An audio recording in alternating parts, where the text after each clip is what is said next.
everything around me. Green, get the money. Dollar bill, yo.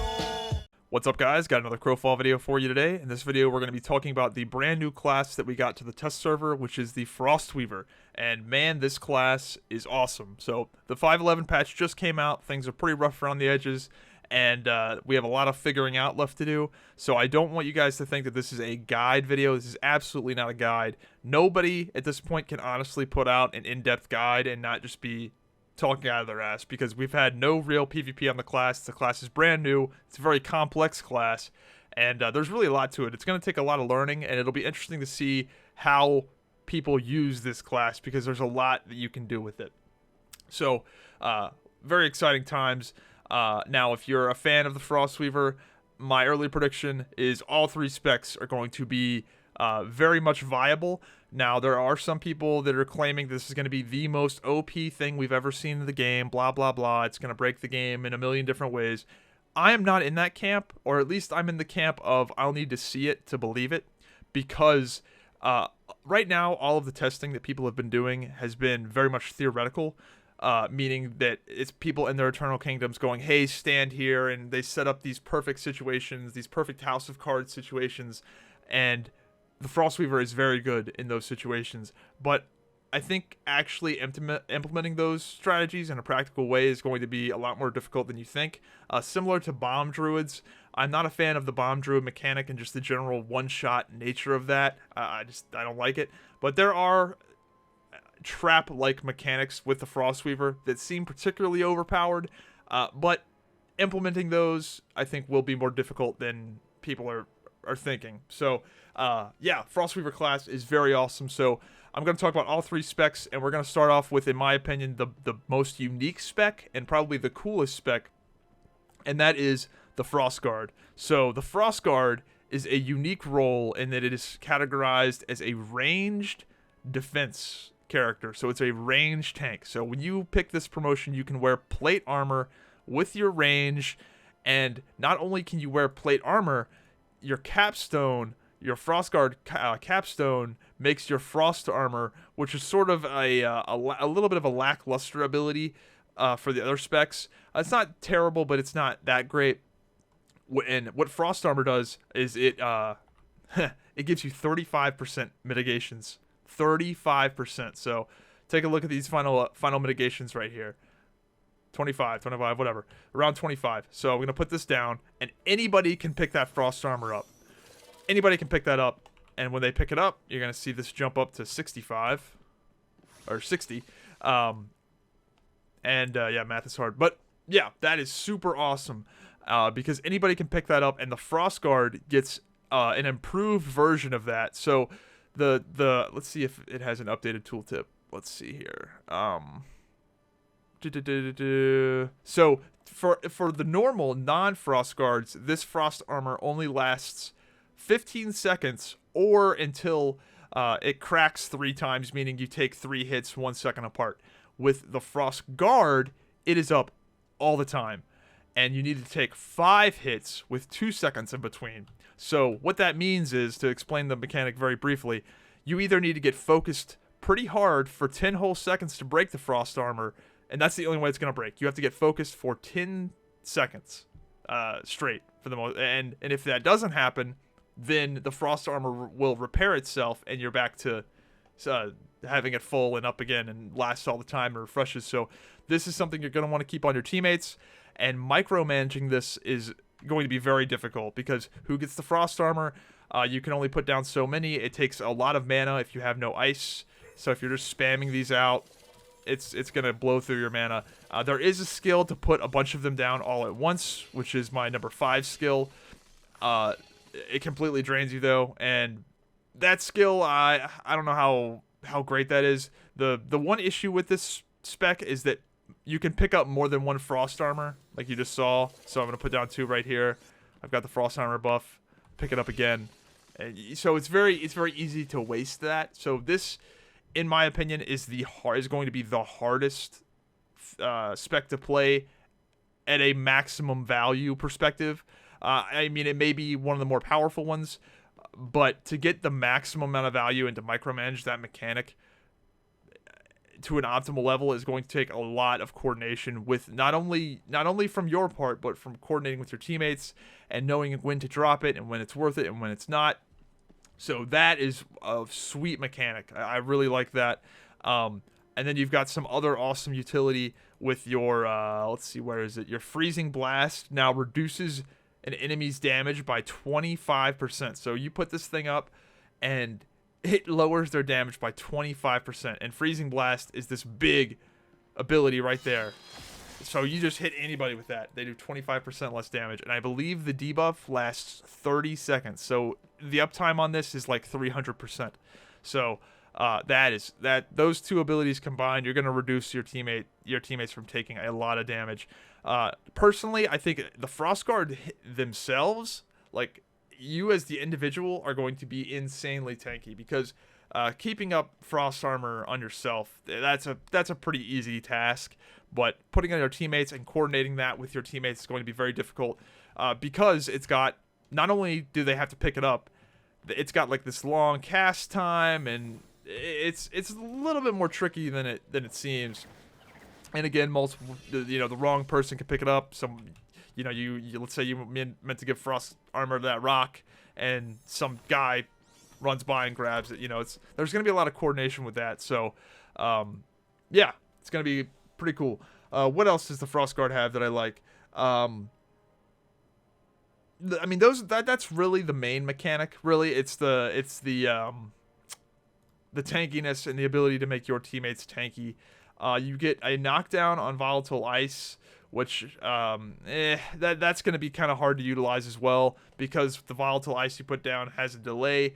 The big thing with the Frostguard is, or the Frostweaver in general, is that this ice, you put this ice down, it's not instant. Look at that. That's a pretty big delay. So I'm gonna put it down.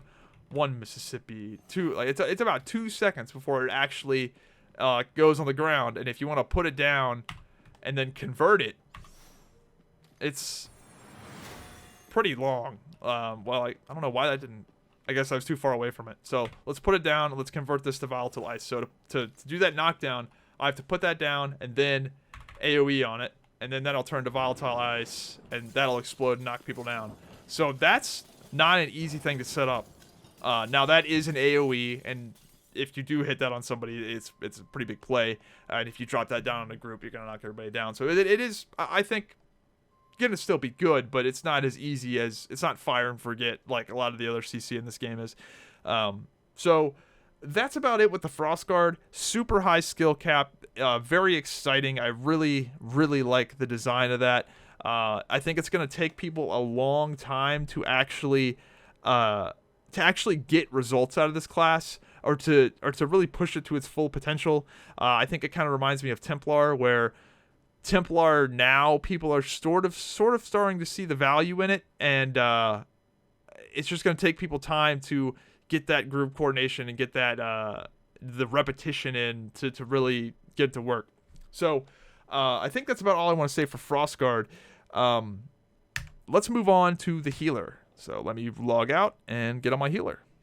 All right, here we are on the Icecaller, which is the healer Frostweaver spec, and you're probably going to be seeing me play Icecaller the most out of all the Frostweaver specs, just because it's my favorite healer, and having a healer in your arsenal of characters you can play is always a good idea when you're building group comps.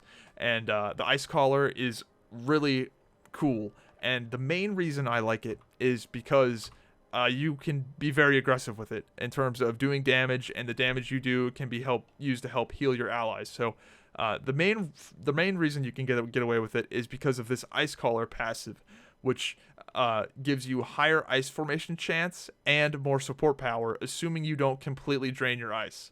So that's the skill mechanic, right? Is that you can't just drop all of your ice, because if you do, then you're going to lose out on the capstone. But if you go all the way down to 1, then you're fine. But you just can't go past that, or you will lose it, and you'll have to build up your entire ice storage all over again. And what this does is it gives you more support power, which is nice for healing, but more importantly, it increases your ice formation chance by 2% for each stored ice. So right now, we're all sitting at about 5 stored ice. I think I heard somebody say they got 6 from an item or something, but apparently you can get all the way up to 10 stored ice. So that's a lot of ice formation chance. And I guess I should explain ice formation chance. So what ice formation does is that when you make a Frostweaver, be sure to go to there's a vendor in the beachhead or in the temple that sells a cooling gem. Now this is an item that you can also get crafted later on, but there are different cooling gems that will spawn each particular ice, depending on which cooling gem you have. You can pick out of all, I guess, 5 different ices. Now you do have to spec for it. Certain specs can't get certain ice, so I think like promotion class Archmage. I was looking. Yeah, see. Okay, so here's one from the Frostguard. Traits granted, frigid focus gem. So you do have to spec into it in some of these, but for the most part, you will get you'll get one that you'll want to run. The main one I like is the refreshing focus gem, because my refreshing ice also heals, and it's like a permanent ice on the ground it lasts 30 seconds, but it's not like something that immediately goes away. So I think the refreshing ice for the healer is going to be very cool, because let's say I'm being aggressive. Let me try and find a mob here to see if I can show off this proc chance here. Let's see. Let's find a mob. So the idea is that if you're able to play aggressively enough and put out enough damage, you'll be dropping that ice down for your teammates. So aggression, in a way, is rewarded. Still haven't got one. Okay, there we go. So me doing damage proc this refreshing ice, which will heal my teammates and give them resources back. So the idea being that if there's a bunch of people fighting, you put out some AoEs. You sling down. You see my kit right now. I've got the number 5 ability on. So boom, put that down.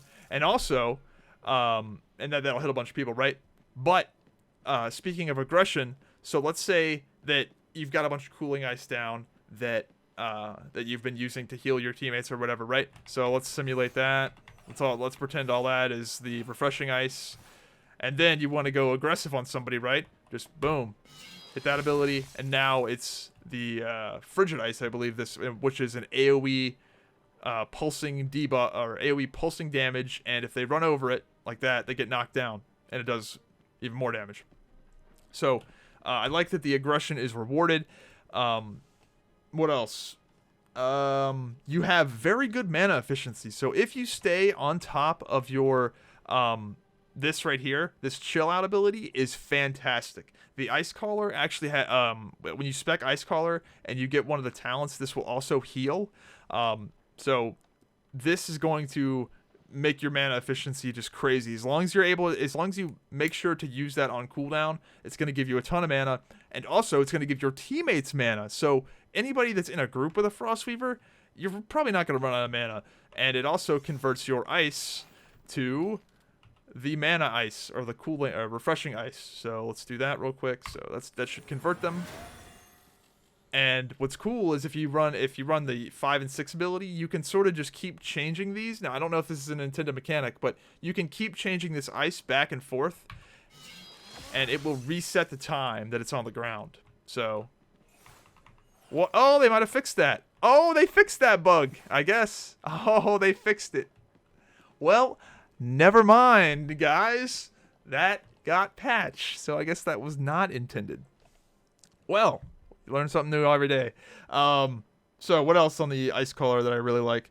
Lots of potential burst healing and damage. So I think a lot of people are intimidated by the Icecaller because they think that they have to heal with this ice like this all the time, and then convert that ice into the refreshing ice and do big heals like that, and all their heals have to be set up. I personally am not planning on doing that. I'm planning on using that healing in an emergency situation and getting the bulk of my healing from disciplines, from Field Surgeon, from, what's this ability? Form Life, and from Chill Out, and from just the Refreshing Breeze in general. Refreshing Breeze will heal you even if it doesn't convert your stuff to Refreshing Ice. And all this stuff has a really short cooldown. So you see right here, 8, and then into 4, 3, 3. Well, I messed it up, so let's retry that. You'll see that I've got a pretty good little rotation here, and all this stuff is fairly short cooldown. So 8, and then let's do the field surgeon. Put down some orbs. 6, and now it's back up again. You've got a pretty good amount of healing if you spec properly without even really using refreshing ice at all. So I'm planning on playing it that way, and then in an emergency situation, then pumping these out. And the main time I would really see myself using the ice to heal is if I'm getting focused, and maybe having some ice down preemptively. That's going to be the real weakness of the spec, in my opinion, and it's part of the reason that I took I believe it's Dryad. Part of the reason I took Dryad is because like the Cleric in some ways, actually maybe worse than the Cleric, you don't have heals that heal yourself, really, outside of Refreshing Ice and Chill Out. And those are not the greatest. I guess I'm a little bit spoiled from playing the Earthkeeper, the Druid. The Druid is very good at healing itself. The best at healing itself, because you put down orbs and you run over it. It's actually easier to heal yourself than anybody else. It's kind of a unique healer in that regard. But the Frostweaver, I think, will struggle at healing themselves when they are heavily focused. So solo healing on Frostweaver might be more difficult, but I think could be doable. The way that I'm going to at least attempt to mitigate that is by using that healing kit like I was showing you right there, but then just preemptively sort of setting some orbs off to the side, doing some healing, blah, blah, blah, healing these guys, and just occasionally just building up this little orb stack off to the side. And then if I do start getting focused, just sort of run over my little trap I set for myself. So that's kind of my idea.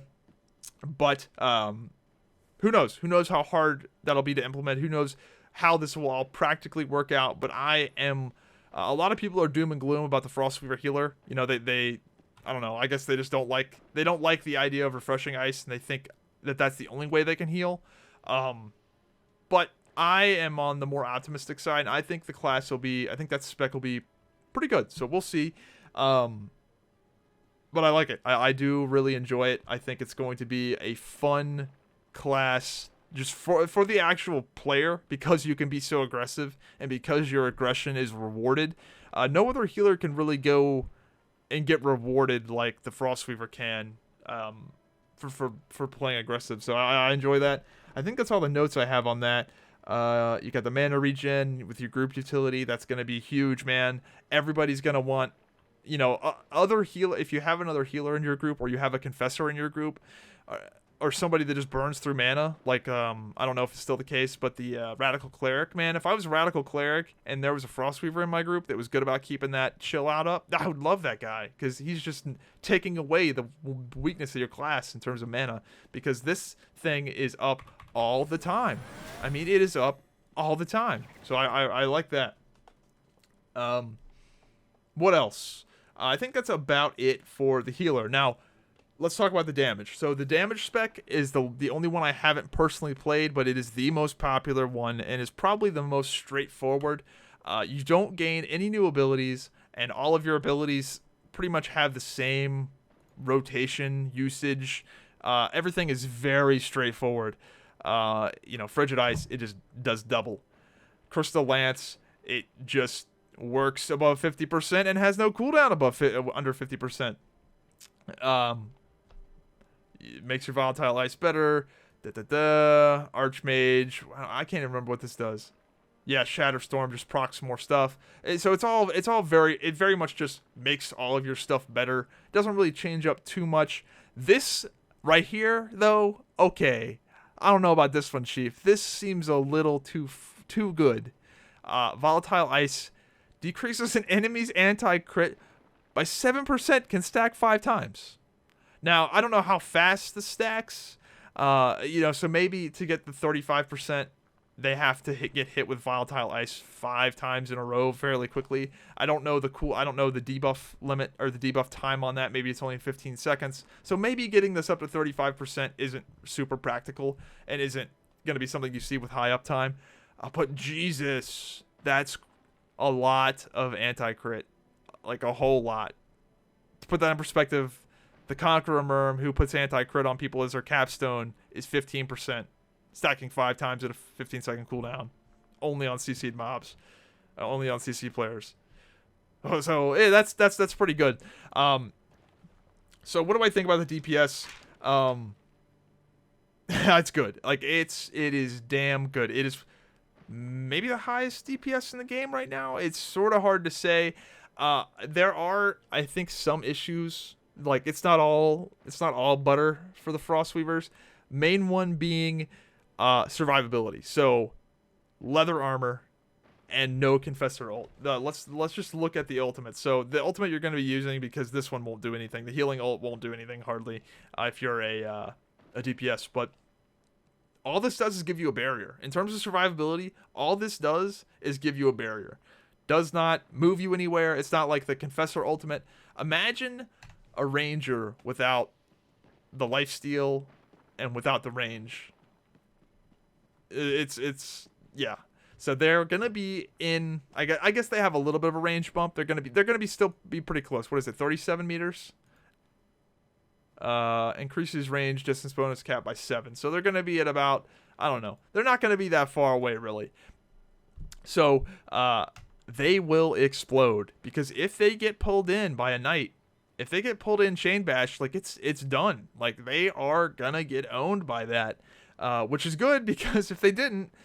Yeah, and I've got a whole. I think that Confessor ultimate, by the way, just a little prediction here. I think that's probably going to get nerfed. The recharge time on that is a little ridiculously fast. But Frostweaver has none of that. It has no get out of jail free card. Luckily, they are able to be high elves, wood elves, and fae, which are 3 races that are actually pretty good at just getting away. Fae's got the double jump, dodge, completely flatline dodge right there. So that's a really solid dodge for just getting away from people. The high elf has the random dodge regen, which is great for if you get shield bashed, because you can get one right away again. And then wood elf, obviously, for the blinks. So all 3 of those races are pretty good in terms of mobility. So luckily they're not locked down to play like half giant. Like a half giant would be a little rough, or Minotaur. Actually, Minotaur wouldn't be bad, but half giant would be bad, and human would be a human Frostweaver would be just death waiting to happen.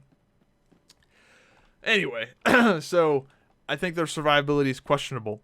I think their mana efficiency is also questionable. So this execute talent right here, this Crystal Lance, being able to spam that sounds really good, right? But dude, does it take a lot of mana? Like a whole lot of mana. Like let's put it on the bar right quick, and I'll show you. This is actually a really cool looking ability too. So look at that. Wind up.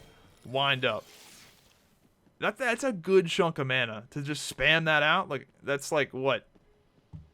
A 1/6 of my mana bar in just one attack. And if you're spamming that out with other stuff, I mean, you're not going to be able to spam, and assuming you knock somebody down to 50% health, right? Your mana's already going to be at a hit. So to spam that out endlessly, I don't know. It's not as great as it sounds. It'll still be good. And, you know, maybe you have another Frostweaver in your group. We have clerics that are putting out the illumination and stuff like that. So maybe the mana won't be as much of an issue, but it is still something to consider. So mana efficiency, survivability, I don't know. Other than that, the damage is sick. You've got the Volatile Ice proccing off of your Shatterstorm, which is your AOE. There is some bugginess with the DPS spec, for like with your proccing procs, and I think some of that's not intended. I think there's some double hitting and some things going on like that with just general bugs. But the DPS seems pretty darn good. I mean, it's going to be popular because it does a lot of damage. It's the new class, and it's pretty straightforward to play. I mean, there's really no curveballs. This spec throws you nothing that you're already not used to doing. You pretty much just hit your buttons in the same order, in the same, I don't know, there's nothing really here that's gonna be like, whoa, I just can't wrap my brain around that mechanic. But yeah, so that's my thoughts on the Frostweaver. Hopefully this made sense. This is all one take. Just trying to get my initial impressions out there and get a little prediction. Prediction's always fun, you know. Will this end up being as good as some people think it's gonna be? I don't think so, but I think it'll be solid. I absolutely think it'll be solid. I'm excited that all 3 specs appear to be pretty good and pretty well designed. The DPS spec probably being the most powerful and the easiest to get value out of. Frostguard is going to take time. It's going to take time for people to wrap their brains around that, because not only does your skill matter with Frostguard, your group skill matters and your group synergy matters. So that one's going to be a little tricky to get value out of, at least optimal value. And the healer, I think it'll scare a lot of people away. I think it will probably be the least popular healer, but I think it'll be an exciting healer. And I think you'll see some cool clips and some cool, like, Hydra like Frostweaver plays where it's like, is this guy even a healer? Like, I can't even tell because he's doing this crazy aggressive stuff. But anyway, hope you guys enjoyed that video. Expect to be seeing some more Crowfall content out of me now that 5.11 is on the test server, and when this hits live, I will be all over it, and hopefully making some guide videos on this class.